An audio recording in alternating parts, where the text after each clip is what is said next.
Taste the Daily. Telangana மாநிலம் ஹைதராபாத்தில் உள்ள சிகாச்சி இண்டஸ்ட்ரீஸில் ஏற்பட்ட வெடி விபத்து சம்பவத்தில் உயிரிழந்தவர்களின் குடும்பங்களுக்கு அதிமுக பொதுச் செயலாளர் எடப்பாடி கே பழனிசாமி ஆழ்ந்த இரங்கல் தெரிவித்துள்ளார். இது தொடர்பாக அவர் வெளியிட்டுள்ள இரங்கல் செய்தியில், ஹைதராபாத்தில் உள்ள சிகாச்சி இண்டஸ்ட்ரீஸில் நடந்த பயங்கர வெடி விபத்து சம்பவத்தில் 42க்கும் மேற்பட்ட விலைமதிப்பற்ற உயிர்கள் பலியாகி பலர் காயமடைந்த செய்தி கேட்டு மிகவும் துயரமடைந்ததாக தெரிவித்துள்ளார்.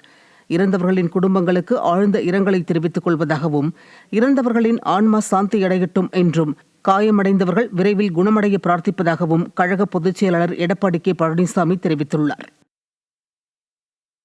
சிவகங்கை மாவட்டம் இடையான்குடி அருகே தனியார் பெண்கள் விடுதியில் தூக்கில் தொங்கியவாறு இறந்து கிடந்த 9ஆம் வகுப்பு மாணவியின் உடலை வாங்க மறுத்து அவரது உறவினர்கள் சாலை மறியலில் ஈடுபட்டனர். காளையார்கோவில் அருகே உள்ள தனியார் பள்ளியில் 9ஆம் வகுப்பு படித்து வந்த செல்வகுமார் என்பவரின் மகள் ஆண்டிச்சூரணியில் உள்ள தனியார் பெண்கள் விடுதியில் தூக்கிட்ட நிலையில் சடலமாக மீட்கப்பட்டார்.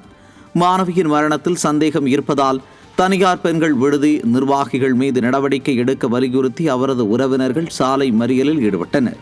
விடியா ஸ்டாலின் ஆட்சியில் பள்ளி மாணவிகளுக்கு எதிரான குற்ற சம்பவங்கள் அதிகரித்துள்ளதாக பொதுமக்கள் குற்றம் சாட்டியுள்ளனர்.